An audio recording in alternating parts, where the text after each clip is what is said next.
Hello, everyone, and Hi, welcome. everybody. Welcome Welcome to to Left Left and and Correct. Correct, the podcast where both of us are left.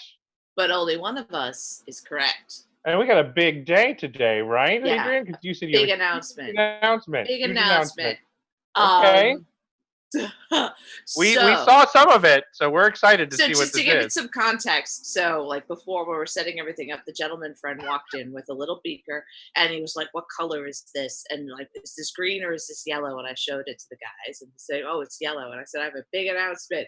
And they're like, and I realize now it seems like that would be a pregnancy test, right? Uh Like, huh. this here's a vial of my urine. I am pregnant. Yes, But I thought you were showing us your pee. why would I do that?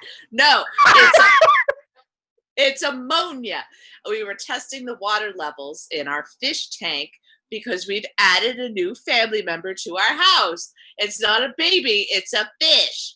So, Oh, yeah, what do you mean, wow. oh? And I'm it's even here's more excited. this is Ah, him. Yes, it's a picture of him. it's a His, beta? he's a beta. His name is Ho Chi Finn. And because, we're leftists. And Uh, he's doing really well, and we've had him since Wednesday, and he's already making bubble nests. That's what betas like to do. really? Yeah, and he's very inquisitive. He's exploring the tank. He's going through all the little things we've set up for him, like all the little like holes and plants, and it's delightful. It's delightful. So Well, that's wonderful. I just want to know, when are you gonna get pregnant? no, no, I'm When not pregnant. you're never gonna get pregnant? I don't. If I'm going to, there's like maybe like a year left before. Oh, come on. I don't know. I mean, the way things are going, it's like who would want to bring a child into this world, right? I guess, This is a but dangerous road, Zach. This is a dangerous road. Just warning you. I mean, I don't know. I think our fans would love it. Just think about the fans. All the that's true for my fans. Be like, I brought this child into my life. Like, oh, you know. As the coronavirus numbers keep going up and up and up and up and up and up and up. Well, that's a fun place to start because I mean, I don't know. When you look at the tracker, the deaths are going down, which is Well, good. But right. then the tracker's bonkers Well, the thing is, because it's the numbers. It's like looking at a star because what you're seeing is reflected of a few weeks before. So the mm, deaths are down, but that's from you know by the time like the end of May and like the middle of May. Whereas now we're seeing this surge of new cases, but we won't see if these people are going to be like how sick these people are going to be for at least another couple of weeks. Like that's how, like you get infected, you're infected for about like upwards to 2 weeks, you may not even know, and then you start to show symptoms, and then it's like 2 3 weeks before you if it's really bad, you end up on a ventilator or whatever. So that's kind of why the numbers look they look a certain way. So you think, oh, we're okay, but are we? It's very frightening. you know what that sounds a lot like? What? A pregnancy. Oh, You don't that's know for a few weeks in, and then it gets really you don't bad. know, and then you throw it up, and it's You like throw it looking up. at us. You're throwing up. You go to the doctor. They do a sonogram. It's like looking at a star, and then you've got a little star inside of you. Yep, Yup. absolutely. Yeah. Well, according to the Google tracker, 644 people died today. So, RIPS. That's yeah. But it's very weird because it's like I don't know. I don't know about the whole thing. I mean, I certainly hope it stays down. You know, maybe. Well, because that's like what. So the number I like looking at worldometer. I call it worldometer, but it's the because I'm an idiot like that. But let's see the number of cases today. Let's see. I look at that. Remember how I was like, I look at the deaths every day, but now I'm looking at the number Uh, of cases. So there's 42,253 cases today. So Ah. again, like, what does that mean? That means, like, let's see. Florida had 8,942 positive cases today. Texas had 4,400. Arizona 3,400. California 2,900.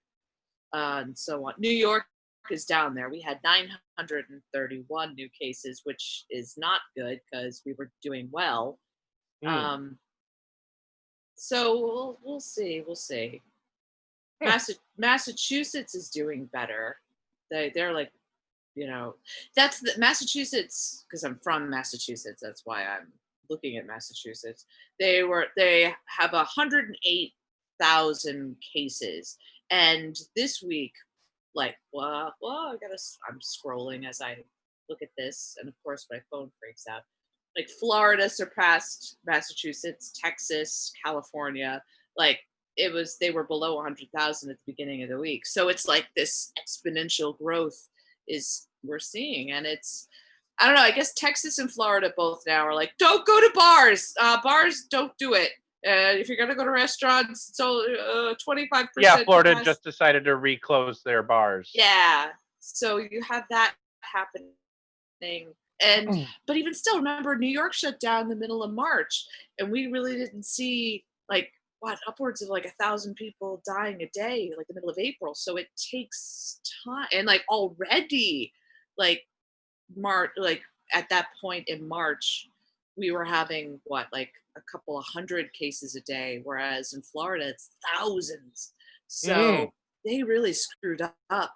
They really screwed up. And then, like, trying to spin it, being like, well, everyone's under 35 years old, so it's good. Like, no, it's not. No one you don't want this.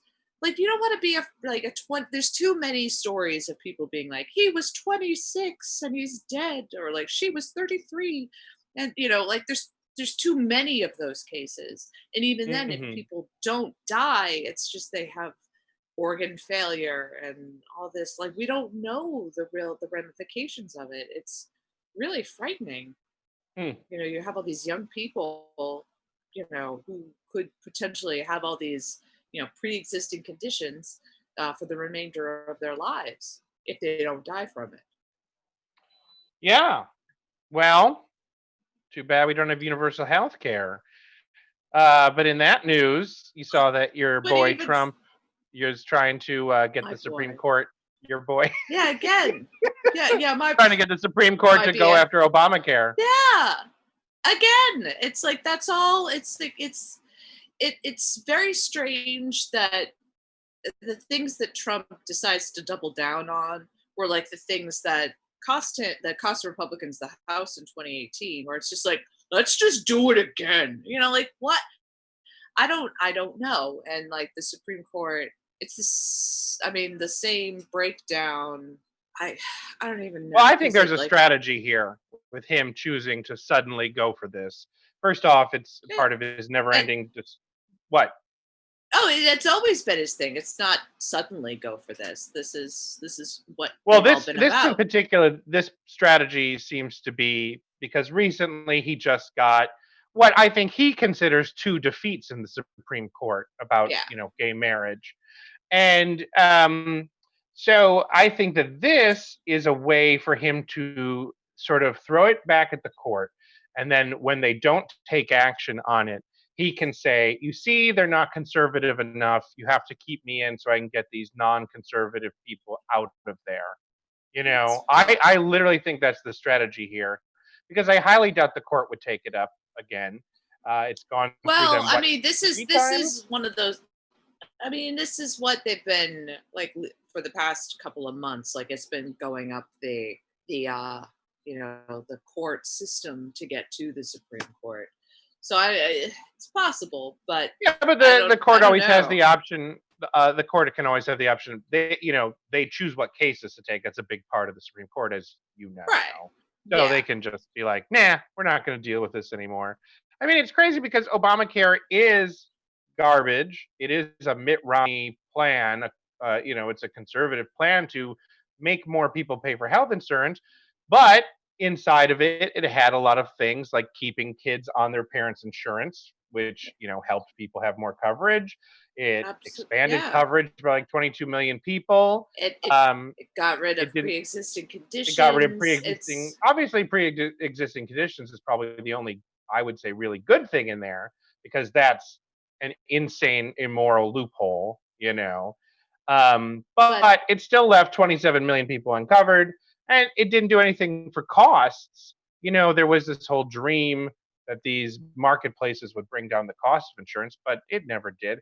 I mean, it's because it's the primarily. thing is, because I think all sort of systems, all sort of plans consistently need to be worked upon, improved, tweaked, expanded, certain things taken back. But the way our political system works, it everything is so absolute. It either exists or it doesn't. It exists as written or it's garbage, or it's we don't have this sense of compromise or any sense of improvement or I don't know what would need to happen, but it, everything is too finite and too absolute. It's either good or evil, Mhm. the best thing ever or garbage, and no one want it's. I think logical people want to have something. They know that some things can be improved upon. They know that things aren't perfect, and you know but meanwhile you have all these Republicans over here who just want to get rid of it because screw people.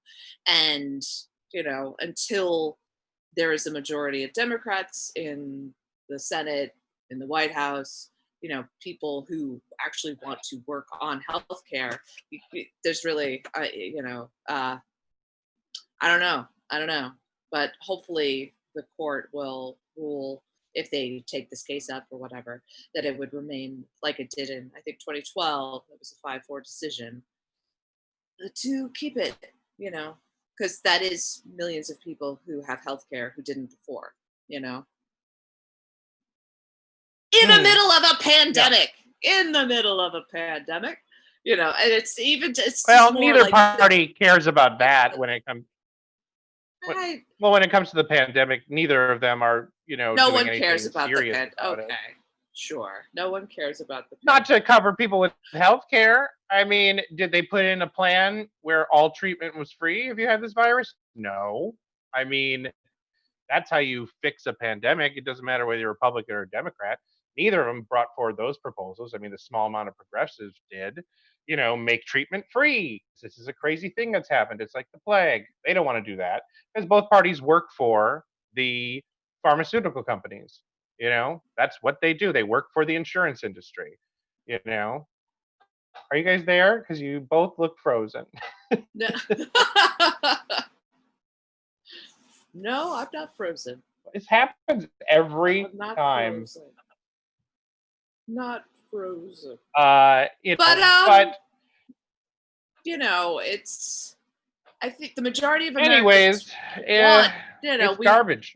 Our system of healthcare in this country is garbage. I mean, everything in this country is garbage right now. I mean, it's as 2020 has really sort of accelerated and illuminated all of its flaws, all of its errors, and all of its sins. And this is our moment to really look at it, call it what it is, reflect upon things that we need to, and change it, and actually work towards changing it. And it's June. I don't know. It's like that. This is where we're at. Yeah, but we don't have any option to change it realistically. There's none. Getting a Biden administration in there is going to do nothing to help healthcare. Nothing. Okay, that's what you think. I mean, it doesn't matter. It doesn't matter who's. No, that's what I know, Adrian. Come on, you have to admit that. Well, now you're frozen. It's convenient to freeze. No, Happening. I don't. I know believe the freezing is really annoying me. Why would you not believe that?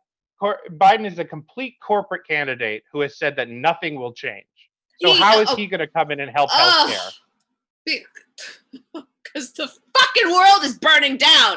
And he's going to be the one to just be like, okay, he's the bridge. He literally calls himself a fucking bridge, meaning that he is not going to fucking fix everything. He's not going to save the friggin' world. But you know what? He's going to stop the fire. He's going to stop the country from completely falling apart and being a friggin' joke on the world stage. And then maybe, just maybe in 2024, we have a friggin' chance to fucking progress like we all fucking want. But we're not going to get that Donald Trump or Mike Pence or whoever the fuck is there. That's why we have a fucking chance, a slim chance, but we have a chance. And everyone's frozen. Should I repeat that? And I think everyone's frozen. I'm trying to shut down devices that have internet in my house so that I heard you. I just couldn't respond because we're going through weird frozen internet. Am I also frozen, guys? Or well, I can hear both of you. I mean, I see both of you just fine, personally. Yeah. Let's give it a second, and all right. So we'll come back. So, watchers, welcome to video problems portion of this podcast. Yes. All right. Yes. All right, I'm gonna go back into silent mode. Just make believe I'm not here. I never understand why that happens because we live in all of our devices are. Yeah, we certainly have third world. Shithole. Yes, we do. I mean, we do. I mean, what? The European Union won't let Americans come to Europe now because of coronavirus is so bad. So we didn't want to go anyway. We didn't want to. Who needs a passport? I don't need to leave. Everything I want to see, I'll go to Las Vegas. They got the Eiffel Tower there. I'll go to Epcot Center. There's Germany there. And people think that. But to go back to our mini sidetrack about the future with Biden in charge, I disagree completely. I think the Biden administration will be worse. Of course I do, because please. Well, if you let me finish, you're going to, bringing in Biden brings in yet another corporate administration, except it pretends to be the good guys. The media supports him completely. He puts in all corporate policies. Everybody goes back to sleep, stops protesting. You know that's exactly what happens. It's the same thing that happened under Obama. It absolutely is going to happen. Time. And then what happens is they raise bajillions of dollars. And Biden, the corporate wing of the Democrats, crushes progressives yet again. They keep using their power to crush progressives. That's what they do. Because they say, we didn't need you for the primary, and then we didn't need you for the general. We don't need the left. It's called counter-scheduling. It's what they do all the time. It was invented under the Clintons. It's not going to. It's different now, babe. It is totally different. This is the year.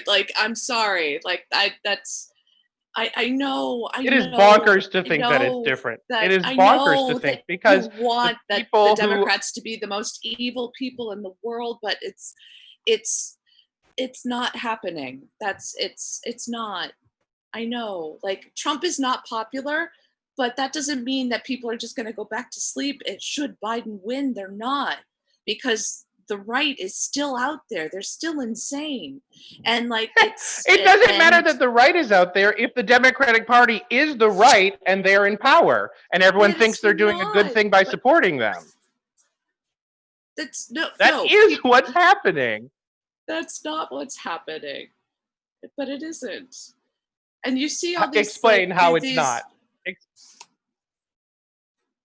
I'm sorry? You froze. This isn't working. It's too tough to have an argument when we don't have good internet. I know. But it's just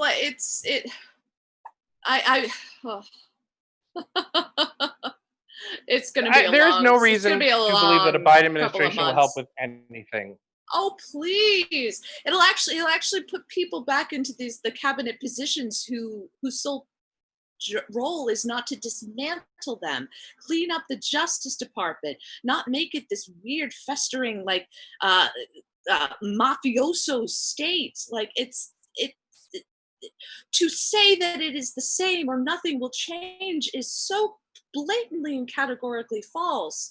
It's just it's offensive that it's like, are people perfect? No. Are parties perfect? No. Are is every single Democrat a saint? Absolutely not. People need to be held accountable, voted out if they suck, and pushed towards policies that help all Americans. But to say that, oh, nothing will change, it'll get worse, is absolutely ridiculous and offensive to me, considering where we're at right now.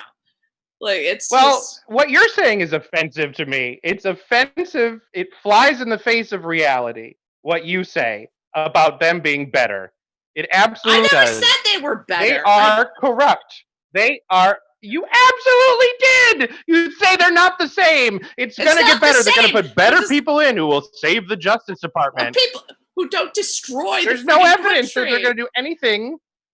There's no evidence that I'm not pregnant right now.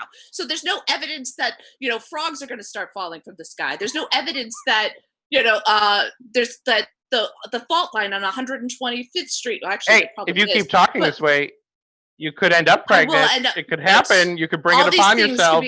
That's what I'm saying. If you keep speaking this stuff, it will manifest itself. It goes both ways. There's no evidence. Show me the evidence. Where's the evidence? Like, come on. I will show you the evidence is that you said, I'm the one who says nothing's going to change. I'm not the one who said nothing's going to change. Biden was. That comes from Biden's crusty old lips, that nothing's going to change. He said that. What? But he said that literally said a while ago, and I think he's changed. He's suddenly grown. Now he's a dancing leprechaun who loves progressivism. I think the climate change is most important. Imagine you say, of all the things that you say when everybody is just constantly monitored and recorded, yeah, you're going to say some stupid shit that then people are going to be like, what?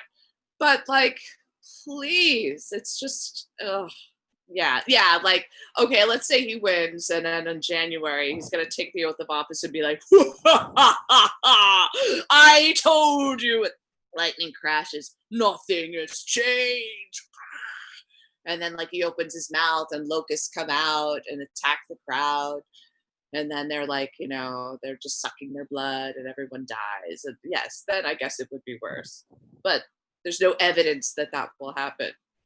If he puts in Tim Geithner and the same people that caused all of the Wall Street problems, that's what he's doing. His plans are out there for who's going to be in his cabinet. It's not a secret. He's bringing back the Obama-era people. Those are the people that gave us an economy where millions of people can't find good jobs. Those are the people who gave us a climate policy that does nothing to stop climate change, but talks about it. Those are the people who drone murdered hundreds of thousands of people in 9 different countries and acted like it doesn't matter. Those are the same people that he's bringing in. So it is the same. It's terrible. Maybe it's like having AIDS or having cancer. They're 2 different diseases, but they're both going to kill you. And that's what he brings. It's gross. He brings AIDS and cancer. And the real problem is that it will stop progressivism. The problem is it will stop progressivism because what happens is that then his administration sets up the next guy to run for president. And it won't be a progressive person. They will continue to push progressives down. I disagree with that. I think the party is changing. The party is becoming more progressive. And it's, but at the same time, what is progressive to you? What is, when everyone has to be this, have pass a purity contest of who is qualified to run based on their purity and their absolutely pure 100% progressive voting record. There's no room for nuance. There's no room for error. There's no room for growth or mistakes. Who is that? Who are these people? They don't exist. So therefore, you will always be upset. I use. No, a purity standard is something that people use to try and shame people who won't vote for corporate Democrats. That's what the purity standard is for. It's just a shaming technique. That's absolutely a fact. And there is room for nuance. I mean, the people who don't want nuance are the corporate Democrats. They work their whole time. You watched this last primary. They worked so hard to crush any type of progressive challenger in the primary system. They put their whole effort behind, what's her name? Amy McGrath? Isn't it the garbage person who said that she would work with Trump? Oh, you mean in Kentucky? Yeah. And it's multiple races that they did this. And listen, it's not like I think they're doing it, because they want to go moo-ha-ha. It's because that's how the establishment of any system works. They set up themselves so that they keep having the same type of people in, so that they know they can get votes consistently, so they can fundraise. That's how it works. I don't think, and I don't know this for a fact, that any of them are out there being like, I can't wait till every polar bear is dead. I became a senator just so I could make sure polar bears all die. I mean, I think they do it because that's how our entrenched, disgusting systems of all types exist. People in power use their power to keep putting people into the system who will do the same thing they did, and that's a problem. And that's what will happen with the Biden administration for the next election, because either Biden will die or drop out because of his health issues. He's 8,000 years old. He's 8,000 years old, and he'll put in his vice president, who will be another corporate centrist. And then see, it got like. But see what the Democratic But you're Party already predicting all of this doom and gloom when we don't know anything. Who knows what's going to happen?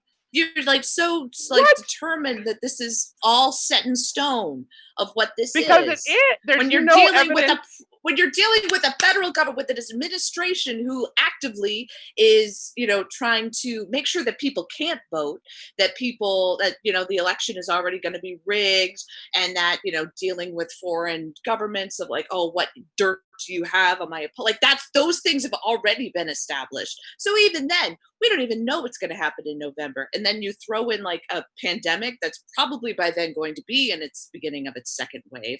How are people going to feel safe voting? Who is going to be really affected by this? And then are they going to die? And it's just, so you're already jumping ahead to everything will be the same, and it's going to be the worst of the Obama administration 2.0, when we're not there anymore. This isn't 2009. This is, Adrian, nothing you pointed out would alter a Biden or a Trump administration's behavior. Even if there's a pandemic, there's no reason to believe that they would abandon their core principles because of that. And sadly, something I hate about our system, which you pointed out, is that it's a winner-take-all system. So I do predict that Biden or Trump will win. I mean, one of them's going to win. Well, yeah, and it's going to be terrible. But I say when Biden wins, it will be just as bad. That's what I believe from all the evidence I see from his entire campaign and his entire career in the Senate. I mean, anybody who cares about sexism or racism to be on Joe Biden's side is cuckoo bonkers. But I know that there's many reasons people do it, because they vote for the administration or they vote for the party. I'm not saying that everybody is voting for the man. In fact, clearly a lot of people aren't. They're voting against another man. This is a referendum. This is a referendum. Yeah, I really think a lot of Trump voters will abandon him because of his handling of coronavirus. That seems fairly obvious. That the economy, the doubling down on nonsense. It's just, this is he's really screwed up I never liked him anyway, but it really wouldn't have been that difficult for him to, I don't know, put on a mask, meet up with Newsom and Cuomo, and go to a hospital and be we could do this all together, guys. We got this. His ratings would be 75% if he did that. But of course, he's incapable of doing that. So I don't know, but at the same time, I'm not so certain that he's going to lose because of that. We've got a long way to go, and God only knows. I mean, there's rumors that he may not even seek re-election. There's certain corners of the internet that are pushing that out there right now, that for whatever reason, because he won't be able to stand the loss, that he would just as soon bow out and I mean, with him, I could literally see something like that happening. He's that bonkers. I could believe that he would drop out. Yeah. Although, so I don't know. It's so close to the election. If he dropped out, he would be screwing the entire Republican Party for like a long time. they love it. They love him for it. They don't care. They've signed the Devil's Book in blood. They don't care. They've all. Oh, I don't. You think that the established Republicans in D.C. would want their party ticket changed months before a major election? Yeah, because then they could win it. If it's Pence could. Yes, I do. I think if they, I don't think their whole goal is to win. They don't care. They don't care who it is. Clearly, they voted for Trump. They don't give a shit. They have absolutely no moral compass. So they just want to win. No, I'm not talking about power and control. So whoever it is, they can then, they're unblemished by all of his nonsense. That person stands a better shot. I would agree with you if it was a year ago, but I would think that anybody in any party who is involved in presidential politics would say, whoa, it's too quick. I mean, I don't know. Our media cycles are much faster now. Right. So maybe they could spin it. God, a week, God, it's only. I know, every week there's 30 tragedies. Seriously. Let's bring it back to something I think we all could agree on that's decent, since we've had a very interrupted, heated discussion here today, which is that June 26th is the big day for gays. Oh, is it? Because I thought it was the 28th. You are right that is when the official Pride Day is. However, because of the way our court systems work, Friday the 26th is when the Supreme Court releases a bunch of stuff. So it just so happens that it's the 5th year anniversary since. Now I'm Oberge versus Hodges. Yes. 7 years since U.S. versus Windsor, and 17 years since Lawrence versus Texas. So today's a big part of it. And I ran into a friend on the street last night because I was out in the streets, and she reminded me that it's Pride Week, and I had totally forgotten because of the way everything is in the world. Our lives now. Yeah. So it's a good day for a bunch of that stuff, Yeah. But, you can't just rest on the past. You got to keep fighting and, No, that's enough. That's enough for gays. Right. Like, no. Like, oh, you can get married now. Okay, time to go home. Like, no. Go home. The fight always continues. And I think a lot of people in general think, like, if you win a certain victory, I think the biggest sin of all of us was when Obama won in 2008, and everyone was like, oh, we've beat racism. Everything is great. Like, no, you keep fighting. You have to keep showing up. You have to keep putting yourself out there. You have to keep, protesting and pushing and doing all the things, because when they want whatever the they is, they want you to be complacent. So on that note, congratulations on the court victories, but you gotta always be mobilized and ready. Well, good advice. Ready to party! Ready to party! All right. Well, thanks for listening to us today, those of you at home. And until next time, I've been Zach Sommerfield. And I've been Adrian Sexton. And this has been Left and Correct.